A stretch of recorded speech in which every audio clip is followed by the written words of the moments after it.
नमस्कार, आप देख रहे हैं IBC 24। मैं हूं आप सभी के साथ रचना नितेश। बुलेटिन में बहुत बहुत स्वागत है आपका। प्रधानमंत्री नरेंद्र मोदी ने संयुक्त राष्ट्र महासभा की 75वीं बैठक को संबोधित किया। उन्होंने किसी भी देश का नाम लिए बिना ये कहा कि भारत दुनिया का सबसे बड़ा लोकतंत्र है। उन्होंने कहा कि संयुक्त राष्ट्र की व्यवस्था प्रक्रिया में बदलाव आज समय की मांग है। भारत के लोग संयुक्त राष्ट्र के रिफॉर्म को लेकर चल रही प्रक्रिया के पूरा होने का लंबे समय से इंतजार कर रहे हैं। आखिर कब तक भारत को संयुक्त राष्ट्र के डिसीजन मेकिंग स्ट्रक्चर से अलग रखा जाएगा? दुनिया के सबसे बड़े लोकतंत्र, विश्व के 18% से ज्यादा जनसंख्या, सैकड़ों भाषाओं, बोलियों, अनेकों पंथ, अनेकों विचारधारा वाला देश, जो देश वैश्विक अर्थव्यवस्था का नेतृत्व सैकड़ों वर्षों तक करता रहा। जब तक हम मजबूत थे तो सताया नहीं, जब मजबूर थे तो बोझ नहीं बने। पीएम ने कहा कि आज हर भारतवासी संयुक्त राष्ट्र में अपनी योगदान भूमिका को देख रहा है। महामारी के मुश्किल समय में भी भारत की फार्मा इंडस्ट्री ने 150 देशों को दवाइयां भेजी हैं। आज मैं जब वैश्विक समुदाय को एक और आश्वासन देना चाहता हूं तो भारत की वैक्सीन प्रोडक्शन और डिलीवरी की क्षमता पूरी मानवता को इस संकट से बाहर निकालने के काम आएगी।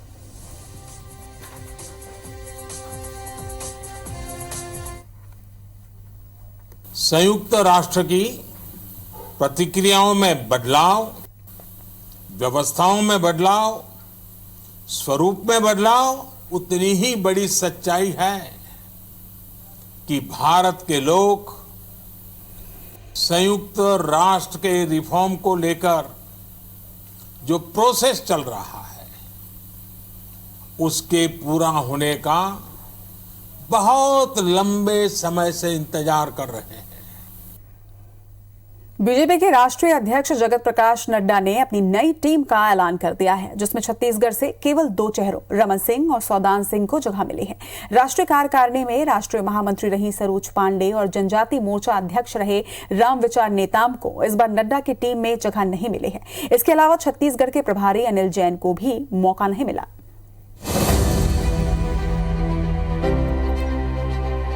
पूर्णकालिक राष्ट्रीय अध्यक्ष बनने के करीब 8 महीने बाद जगत प्रकाश नड्डा ने नई टीम का ऐलान किया, जिसमें छत्तीसगढ़ से केवल 2 नेताओं ने ही जगह पाई है और एक साफ संदेश दिखता है कि 15 साल तक पार्टी की सरकार का चेहरा रहे रमन सिंह ही प्रदेश में संगठन के सबसे बड़े और निर्विवाद नेता रहेंगे। दरअसल छत्तीसगढ़ में डॉक्टर रमन सिंह की मुख्यमंत्री कार्यकाल के आखिरी 5 सालों में बीजेपी के भीतर कई गुटों के हावी होने की बातें सामने आती रही हैं। रामविचार नेताम भी उन नेताओं में शामिल रहे जिन्होंने रमन सिंह के खिलाफ कई मौकों पर मोर्चा खोला था। उन्हें साधने के लिए राष्ट्रीय नेतृत्व ने संगठन में अनुसूचित जनजाति मोर्चे का राष्ट्रीय अध्यक्ष बनाया। ऐसे ही सरोज पांडे को भी महामंत्री जैसा महत्वपूर्ण पद दिया गया था, लेकिन पार्टी को बीते चुनाव में इसका कुछ खास लाभ नहीं मिला, बल्कि पार्टी की प्रदेश में बड़ी हार हुई। हार के बाद रमन विरोधी नेता और ज्यादा मुखर हो गए। इसलिए इस बार राष्ट्रीय नेतृत्व ने शायद राज्य से एकमात्र नेता रमन सिंह को कार्यकारिणी में जगह देकर साफ संदेश दिया है। जो पुराने चेहरे थे उनको वापस रिपीट किया गया है और नड्डा जी को नई कार्यकारिणी की घोषणा के लिए उन्होंने पूरे देशव्यापी इसमें नए नौजवानों को भी बहुत शामिल किया है, महिलाओं को भी शामिल किया है, वरिष्ठ लोगों को भी शामिल किया है। तो एक सक्षम कार्यकारिणी बनाई है जो आने वाले समय में भारतीय जनता पार्टी का पूरे देश में नेतृत्व करेगी। रमन सिंह को कार्यकारिणी में फिर से जगह मिलने से ये साफ हो गया है कि पार्टी हाईकमान उनके नेतृत्व को ही आगे बढ़ाने को तैयार है। साथ ही राष्ट्रीय सह संगठन मंत्री सौदान सिंह को एक बार फिर उनके साथ पार्टी को मजबूत करना होगा। वैसे इस नई टीम के ऐलान के बाद बीजेपी हाईकमान पर छत्तीसगढ़ की उपेक्षा का आरोप भी लगाया जा रहा है, लेकिन जानकारों के मुताबिक नड्डा ने सीधा संदेश देना ज्यादा बेहतर समझा है। इसके पहले भी राज्य में नेता प्रतिपक्ष और प्रदेश अध्यक्ष के पद में भी रमन सिंह की पसंद को ही तरजीह दी गई है। अगर कांग्रेस ने इसे भाजपा का अंदरूनी मसला बताया है। डॉक्टर रमन सिंह 3 बार मुख्यमंत्री रहे हैं, राष्ट्रीय उपाध्यक्ष हैं। फिर से अगर उनको मौका मिला है तो निश्चित तौर पर उनकी पार्टी का अंदरूनी मामला है, लेकिन हम लोग तो उनके 15 साल के कारगुजारियों को तो सामने जनता के लाते रहे हैं, भविष्य में भी लाते रहेंगे।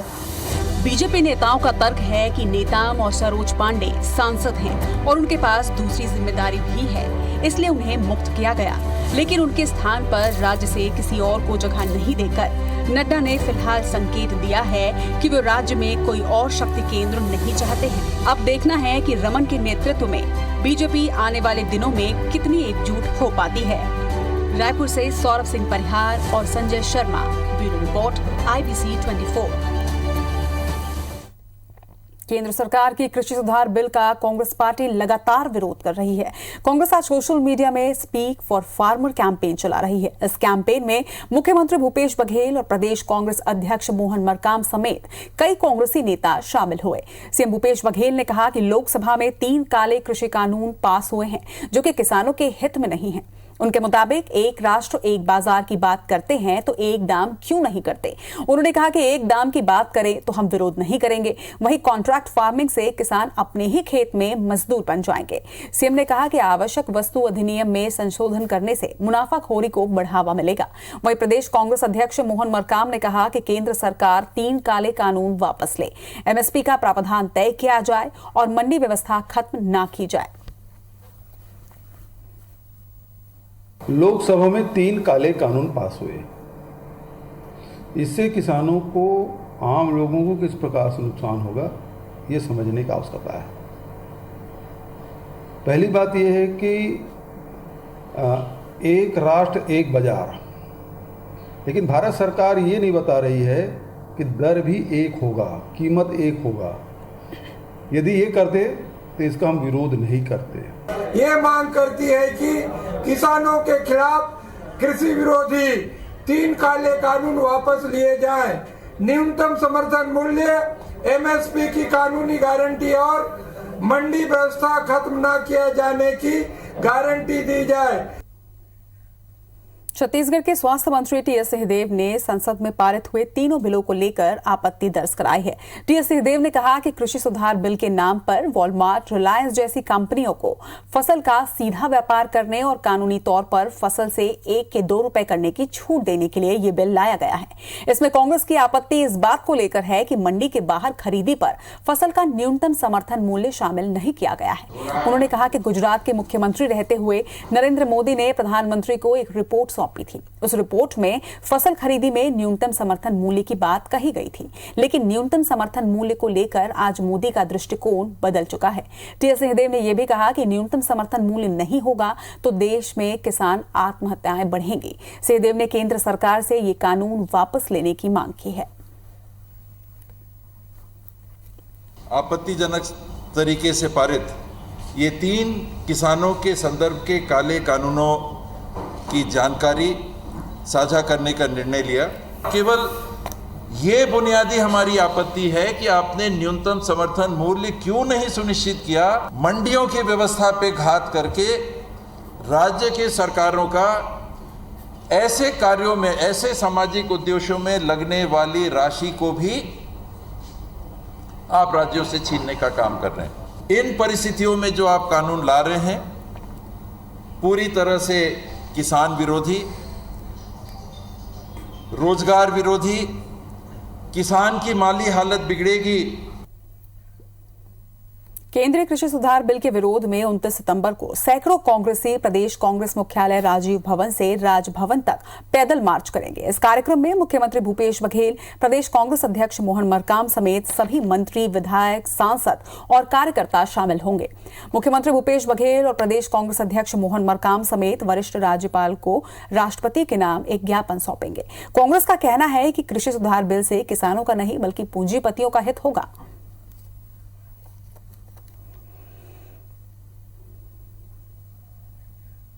छत्तीसगढ़ के मुख्यमंत्री भूपेश बघेल ने शनिवार को कोंडागांव जिले को करोड़ों रुपए के निर्माण कार्यों की सौगात दी है। मुख्यमंत्री ने वीडियो कॉन्फ्रेंसिंग के माध्यम से निर्माण कार्यों का लोकार्पण और भूमि पूजन किया।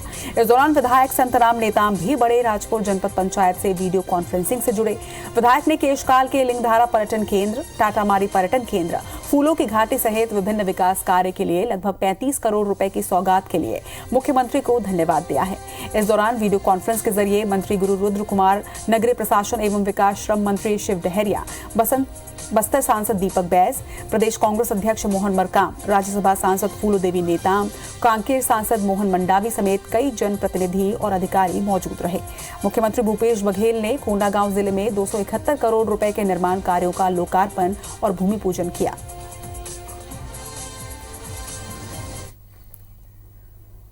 गृह मंत्री ताम्रध्वज साहू ने आज गृह मंत्रालय की समीक्षा बैठक ली। इस बैठक में विभाग की आगामी कार्य योजना, आरक्षक भर्ती, राजनीतिक प्रकरणों की वापसी समेत 18 बिंदुओं पर चर्चा हुई। बैठक के बाद मीडिया से चर्चा करते हुए गृह मंत्री ताम्रध्वज साहू ने बताया कि विभागवार समीक्षा हुई है। सभी जिलों के एसपी अपने जिले की रिपोर्ट प्रस्तुत किए। जिलों में कानून व्यवस्था बनाए रखने के निर्देश दिए गए हैं। ताम्रध्वज साहू ने बताया कि पुलिस की सुविधा बढ़ाई जाएगी। सभी जिलों में प्रस्तावित पुलिस पेट्रोल पंप के लिए जमीन और अन्य कार्यों को 2 हफ्ते में पूरा करने के निर्देश दिए गए हैं। गृह मंत्री ने कहा कि बस्तर क्षेत्र में पुल पुलिया अब लोहे से बनाए जाएंगे ताकि नक्सली नुकसान न पहुंचा सके। आरक्षक भर्ती के विषय में गृह मंत्री ने कहा कि आरक्षकों की भर्ती जल्द ही की जाएगी। इसके लिए अफसरों को निर्देशित किया गया है। वहीं गृह मंत्रालय की बैठक पर पूर्व गृह मंत्री बृजमोहन अग्रवाल ने कहा कि नक्सली लगातार ग्रामीण और पुलिस की हत्या कर रहे हैं। सरकार मामले पर गंभीर नहीं है। में विभाग वाइज मैंने समीक्षा की और उनको हर जिले का और रेंज का एसपी और आईजी ने अपनी बात रखी। पूरा जो एजेंडा दिया था 18-20 एजेंडा में दिया था, उसके अनुसार उन्होंने अपने रिपोर्ट कार्ड पेश किया। और इस खबर पर ज्यादा जानकारी के साथ हमारे सहयोगी सौरभ सिंह परिहार हमारे साथ जुड़ रहे हैं। सौरभ, गृह मंत्रालय की एक अहम समीक्षा बैठक हुई और कई अहम फैसले इस बैठक में लिए गए हैं। बिल्कुल, देखिए 3 घंटे से ज्यादा देर तक यह बैठक चली और गृह मंत्री ताम्रध्वज साहू ने सभी अधिकारियों को जो है कई तरह के निर्देश दिए हैं। और सबसे महत्वपूर्ण जो छत्तीसगढ़ में लॉ एंड ऑर्डर को लेकर जो है कई समय यह स्थिति उत्पन्न होती है, तो उन्होंने साफ तौर पर कहा है कि छत्तीसगढ़ में लॉ एंड ऑर्डर बना रहे। और उन्होंने सभी अधिकारियों को और खासकर जो है जिला एसपी है उनको निर्देश दिए हैं कि वो जो है अपने जिले में क्योंकि अलग अलग जिलों में अलग अलग प्रकार के जो है क्राइम होते हैं, तो उस प्रकार की रणनीति तैयार की जाए ताकि जो है क्राइम पर नियंत्रित किया जा सके। इसी तरीके से हमने देखा कि पिछले दिनों पहली बार छत्तीसगढ़ में चरस का मामला आया था। 1.5 करोड़ रुपए से ज्यादा का चरस आया था। तो उस पर उन्होंने कहा कि नशा से संबंधित जो भी चीजें हैं, खासकर बॉर्डर वाले जिले, उस पर जो सख्त जो है रोक लगाई जाए। उन्होंने ये भी कहा है कि अगर कोई लापरवाही बरत रही है तो उसके ऊपर कार्रवाई भी की जाए। इसी तरीके से 2-3 और महत्वपूर्ण मुद्दे हैं, जैसे आरक्षक भर्ती का मुद्दा था, उस पर भी उन्होंने जो है अधिकारियों से जानकारी ली कि इसकी भी क्या प्रोसेस है, क्योंकि हम देख रहे हैं पिछले कई दिनों से सोशल मीडिया पर जो अभ्यर्थी कैंडिडेट हैं वो लगातार सरकार पर हमला कर रहे हैं, इसलिए इसकी भी रिपोर्ट मंगाई गई। वहीं जो छत्तीसगढ़ कांग्रेस के मैनिफेस्टो में शामिल था कि राजनीतिक मामलों में जो जिनके ऊपर एफआईआर हुई है उनकी वापसी की जाए, तो उस पर भी जो है विस्तृत चर्चा की है और बताया गया कि जिन राजनीतिक मामले हैं उस पर जो है वहाँ के एसपी और कलेक्टर जो है पूरी निगरानी रखें। और लगता है कि ये वास्तव में राजनीतिक मामले हैं तो उस पर जो एफआईआर वापसी होगी। इसी तरीके से सबसे महत्वपूर्ण किया वही था कि नक्सल क्षेत्रों में देखा जाता है कि जो पुल और पुलिये बनाए जाते हैं वो कहीं ना कहीं नक्सली ध्वस्त कर देते हैं। तो ऐसे में अब सरकार की पूरी कोशिश है कि लोहे के बनाए जाए ताकि अगर कोई नक्सली घटना हो तो पुल और पुलिये जो है नुकसान ना पहुंचे। इसी तरीके से कई अन्य बिंदुओं पर भी चर्चा हुई। तो साफ तौर पर आप देखने को मिला कि विभागवार चर्चा हुई है।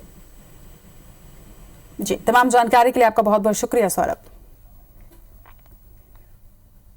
रायपुर जिले में कोरोना संक्रमण बढ़ने के कारण 28 सितंबर तक के लिए लॉकडाउन किया गया है। अब 28 सितंबर को इस लॉकडाउन की समीक्षा की जाएगी।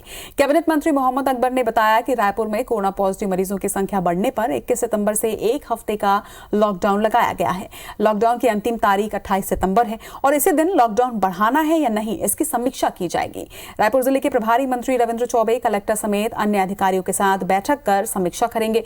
वर्तमान में रायपुर जिले में कुल कोरोना पॉजिटिव मरीजों की संख्या 30,886 है। इसमें एक्टिव मरीजों की संख्या 10,232 है, जबकि 373 लोगों की मौत हो चुकी है।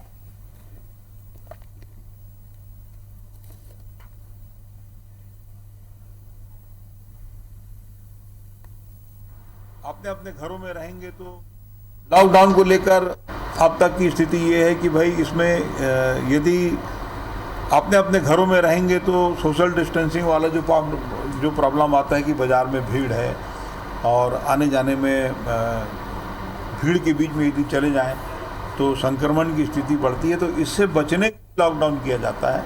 अभी जहाँ जहाँ लॉकडाउन हुआ है उसकी समीक्षा होगी तो परिणाम सामने आएंगे।